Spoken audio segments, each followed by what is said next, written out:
We met at a bar, classic, and I asked to add him on Facebook. I'm a Hufflepuff. Oh, yeah, totally. Totally a Hufflepuff. Sex. I was upset. You were not happy. You can't say it's boring. Hey team, welcome back to another episode, our first episode of 2022. No. Yeah, it is. It's coming out on the first day. Let me just do a little mental. So today's episode is brought to you by Patreon. There's going to be an extended version of this exact video that is released exclusively for them over on the platform. So if you're interested, there will be a link to that down below. And all you good people who are already Patreon supporters, thank you. We appreciate you. We couldn't do any of this without you. Mwah. We love you. So today we are going to be answering a bunch of your questions that you asked us to sort of kick things off, connect with all of you, and get excited for what is going to be probably a very crazy year on the channel. How many toes did you lose to frostbite taking this picture? Thankfully none, No, but when I got back into the sauna, I was upset. You were not happy. My feet were very cold. Like I'm sitting there, the rest of me is sweating and my toes are like white. And I'm like, bah. Are you happy? Let's both answer and I'm gonna count us down. Okay. Are you happy? Ready? 1, 2, 3. Yes. Oh, that's good. Yeah, I mean, like... You seem skeptical about Well, no, saying it's yes. just such a weird question to answer because I think that, like, being happy is sort of, it sort of implies that you've sort of settled or something. Like, Well, I think happiness is a fluid state, right? It's not like, you know, humans aren't designed to be like happy all the time, you know? Like it's an ebb and a flow. But if I were to look at generally my life, yeah, totally. We have totally nothing happy. to complain about. Yeah. It doesn't mean that like stress and anxiety don't impact us, because No. of course they do. We both have mouth guards because we grind our teeth so much. But overall life happiness, like hell yeah. No, yes, the answer is yes. A reserved yes. What did you fail at this year? Well, we actually made a video all about this. We made a pretty big commitment at the beginning of 2021 that we were gonna give away 100% of our AdSense revenue. And then we quickly realized that the thing that we had committed to doing, which was making these very elaborate hype-up videos about these monetary donations that we were making, was extremely stressful for me. And it was just my least favorite thing that I've done with the channel. And so we decided to not do that anymore, and we pulled back from that commitment. And that was like pretty hard for us, I think, but Yeah. it was a learning curve because it's brought us to where we are today, which is, in my opinion, a much better place. I feel a lot better about it. Yeah. I will say also, like personally, in terms of some things that I failed at, were setting sustainable work boundaries. I think especially from January to June of 2021, I took on too much work. I was teaching my first class, finishing my sexual educator training, 2 postdoc positions, running the podcast, helping with the YouTube channel. Yeah. This is a lesson that Leah has to learn every year, I would say. Like once a month, Yeah, once like every monthly. 2 months. The next question is, how do you find the energy to keep going with your green lifestyle when the world is working against you? This is a question that we actually got a lot through the comments. And I think that this is to do with the craziness that's going on in the world right now. And honestly, I think that you and I compartmentalize. I think that we have a sort of mentality that what we've done is what we can do and everything else is out of our control, and so there's kind of no point in worrying about it. I think knowing that you are doing as much as you can do does help with that, but it doesn't mean that we're not constantly learning about other things we can do. So it's not like I'm doing this and this is exactly what's needed. It's being like, oh, now that we know about this, we can change our habits in these ways. You can feel stressed with those things you don't have control over, but what is that actually gonna do to help you, to help the planet? Like, as Tony Horton from P90X used to say, do your best and forget the rest. why? Why do you these things. Now that you have Future Proof up and running, what do you enjoy most about having 2 separate channels? I love having the 2 channels because it just feels like I'm not letting anyone down now. I really liked making the kind of explainer breakdown videos, but they were so labor intensive and it took so much time for me to make them that I was burning myself out. And then the content that we're making now, which is more kind of like vlog, casual style content, just felt kind of awkward in the mix of what we were doing. We were doing 2 very different kinds of videos and they weren't really meshing very well. And so now that the 2 are separated and they're in their own little worlds, I feel like I can dedicate the amount of time that I want to both without feeling like they're kind of stepping on each other's toes all the time here on one channel. You have a team though, right? Like Levi and Leah, you and I are the team, and you enjoy editing our vlogs. Like I haven't heard you like giggle and enjoy editing in a while. Future Proof has been a huge learning curve for me as a business owner. Now I'm working with 5 people who all want to make these videos better together, and I love the practice of like collaborating with people. This whole channel was basically me for the first 3 years, and Future Proof has been this huge collaborative endeavor, and it's been super rewarding. And we just had a video break 250,000 views over there, and we're like over 15,000 subscribers. So it's amazing. It's thank you to everyone who's supported the channel so far. What is the game plan to live abroad? We got a lot of questions about this. So our game plan has changed a little bit. Our original plan was that we were going to move to the Netherlands at the end of February. As of right now, with Omicron, it feels less likely that that's gonna happen in February. Yeah. This will be the 4th time that we have delayed or changed plans for us living abroad. Our hope is like closer to the summer and like end of spring. We will keep you posted on that because it's something that we really, really want to do, and it's sad when, you know, that goal of ours keeps changing, the timeline keeps changing. Yeah. Why do we want to live abroad? Well, I want to live abroad because I did live abroad for about 4 or 5 months during school, and that was such a profound experience for me as a North American.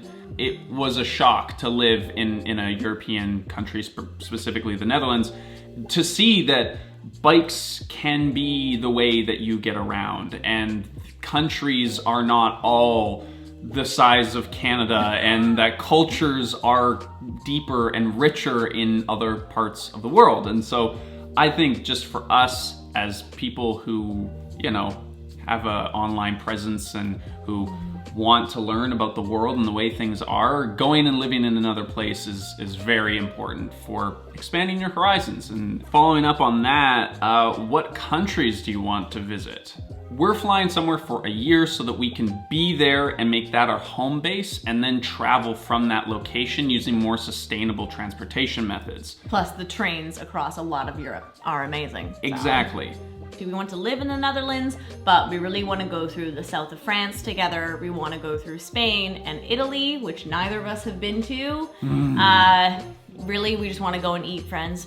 We're gonna go eat delicious things. We're very food motivated. So food motivated, you know? Yep. There's some and great... wine motivated. And wine motivated. Tips for maintaining a healthy relationship. Communication. Constant communication. I think what I've really appreciated about what you and I have come to in our almost 8 years together is we know each other well enough when we are communicating about something that's difficult that, like for me, Levi knows that I need a bit more time for me to say how I'm feeling, because I only want to say it once, and I'm gonna overthink what I'm gonna say. So you give me the space to do that. Whereas I know that you are going to word vomit at me, and I'm gonna kind of like catch a few and push a few away and like, okay, this is where we are. Sound like you had that rehearsed. That was good. No, I thought about it a lot. Yeah. What about you? Some tips? I actually want to make a whole video about this, like ironically named like, you know, how to have a successful marriage after 3 years of practice or something. Like, we're obviously not experts on the subject. We don't know everything because we haven't done this very long. Follow up to this, what is it like being married to a sexual health educator? Well, I can't answer, so what do you think?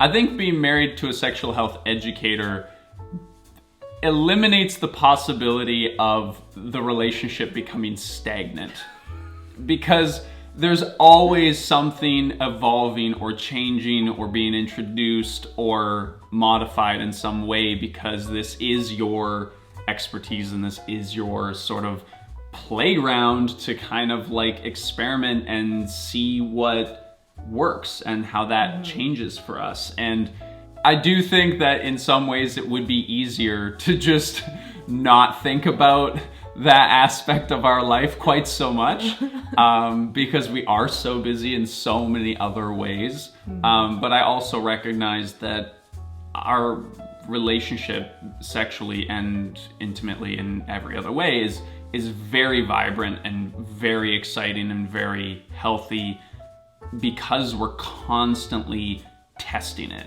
We're always like, is this what we want? Is this what we want? I think it's a personal growth mindset. You know, it's not trying to like pick apart like, well, this isn't working or this isn't working. It's just checking in with ourselves, right? Okay, what is working, and maybe how can we make this better? Yeah, what's not serving us right now? Yeah, how can we make this better? How can we explore this? And it's just, you know, it's like owning a car. You can own a car and just drive it, or you can own a car and maintain it and put new parts on it and make sure that it's running well and get the oil changed and clean it regularly and all these things, and it will be better. It just will be better, but it will take more work. You can't say it's boring. This is a great follow-up question. What do your parents think of you sharing personal stuff online? I know your parents are a little uncomfortable. They are. My mom, I don't know if my mom's gonna watch this. My dad definitely will, so hi Dad. A lot of it comes down to like your own personal comfort of what you find intimate and personal to share. I feel very comfortable sharing the things that we share online. There are lots of things that, you know, that I don't want to share, and that's fair. But I think my threshold for what I'm comfortable sharing is far greater than what my parents would like to share. And I think that comes from like a protective thing and thinking about my long-term career aspirations, like what will people think of that? I think that my parents are a little bit more relaxed about these things, because my parents have never been able to control what I say and do.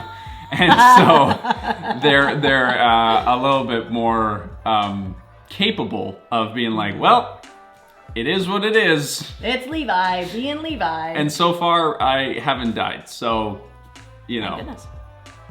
Do you feel guilty / judged by people watching the channel when you're buying stuff that isn't sustainable? Yeah, of course, we feel judged, but I think we've cultivated a community that's pretty tolerant and understanding of the nuances of life and understand us to a point that I don't feel worried about it. Yeah. I feel like, again, we're very lucky with the audience that we do have. That, again, if we were in a grocery store and we were buying something and like one of you were there and we're like, why are you buying that? We would have a conversation about it. You know, it wouldn't be an accusatory thing. It would, I just think there's so much of that like gray area in life that is not talked about or expressed because it is difficult to do so. And that's something that we're always trying to exist in, that space where it's like, it's not just this is the sustainable, this is a non-sustainable option. It's like there's so many intersecting parts of like our socioeconomic status, like how do we have access to things? So there's a lot that goes into it. But thank you for being awesome, because it would be a lot worse if we had a different group of people who were interested in our content, for sure. What is Leah's house in Hogwarts? I'm a Hufflepuff. Yeah, totally. Totally a Hufflepuff. You know what? I like to think that like I could be, you know what? I'm like Harry Potter, where when he sat And when he was 11 years old, under the sorting hat, they said, oh, like you would make a great Slytherin, but he didn't want to be in Slytherin. So the sorting hat lets you choose. So if I wanted, I could choose to be a Ravenclaw, or I could choose to be a Gryffindor. And in my heart of hearts, I'm a Hufflepuff. I think you were born Hufflepuff. I think you are developing and growing into a Ravenclaw or a Gryffindor. I'm feeling the Ravenclaw kind of vibe. For some reason, I always thought Ravenclaw was like a bit cold, but I'm like, nah, Ravenclaws just know their boundaries. So I think you're an aspirational Ravenclaw, and I think you're doing a lot of good work to get there, especially in the last couple years. How do you take care of your mental health? Routines, physical exercise, eating well, sleeping well, sex. Who asked out who first? She asked me out. Yeah, definitely. We met at a bar, classic, and I asked to add him on Facebook, and I pursued you. She was relentless. I was worth it. What are your thoughts on polyamory and non-monogamy? We have discussed this on Leah's podcast in depth. If you would like to go check that out, there will be a link down in the description for that episode. In general though, I think that polyamory and non-monogamy is something that we are going to see a lot more of in the coming years as it becomes more normalized and socially acceptable. I think it is something that has always existed, but we are finding new language and new ways for people to become more public about it. Because we place so much pressure on one person to fulfill everything, like the concept of non-monogamy isn't that strange when you start thinking about how you have multiple people in your life who you have different relationships with. A very different relationship with my mother, with my sister, with my friend than I do with Levi, and they're always gonna fulfill different things for you. But with non-monogamy and polyamory, there is like a romantic and sexual and intimate aspect that can come into that. And that can make people really uncomfortable because we got a lot of sexual taboos. But it really is saying, recognizing that multiple people can fulfill you in multiple different ways. So regardless of whether if that's the sexual or intimate relationship or it's a friendship or whichever, there's a lot you can like learn and grow from even thinking about it. What do you want to do more and less of in 2022? I think a lot of learning and a lot of unlearning. And I think that sounds really cheesy, but the pandemic, like the last 2 years, has taught us a lot about inequity in our society. And I think people who hold a lot of privilege have been taught to obscure that and not to see it. So I want to take up more space. I think as a woman, as a proud bisexual, you know, I want to take up more space, but I also need to learn how to hold space. That's something that I'm always kind of trying to do more. I want to do less worrying about everything. We are so blessed and so fortunate in our lives. We have so much going for us, and I've just found myself recently like kicking myself. Like, why am I worried about all of these things? Why am I stressing myself out when there is so much to be thankful for? There's so much privilege and so much wealth that we have just in our day-to-day life. How am I still not able to like fully appreciate what we have every single day? And so I want to worry less. Well, hopefully all of you are on a similar journey, looking forward to 2022. We have a bunch of exciting content coming out that we're excited to share with all of you. So thank you for watching. We appreciate you. We hope you have a happy new year. Yep. And let's do 2022. Woo! Woo! It'll be great. I wish we had a bottle of champagne. We're just like, it's only 11. It's 11. And it's a Wednesday. We really, no. It's holidays, baby. I'm gonna go get that champagne. Okay, everyone. We'll see you soon. Bye.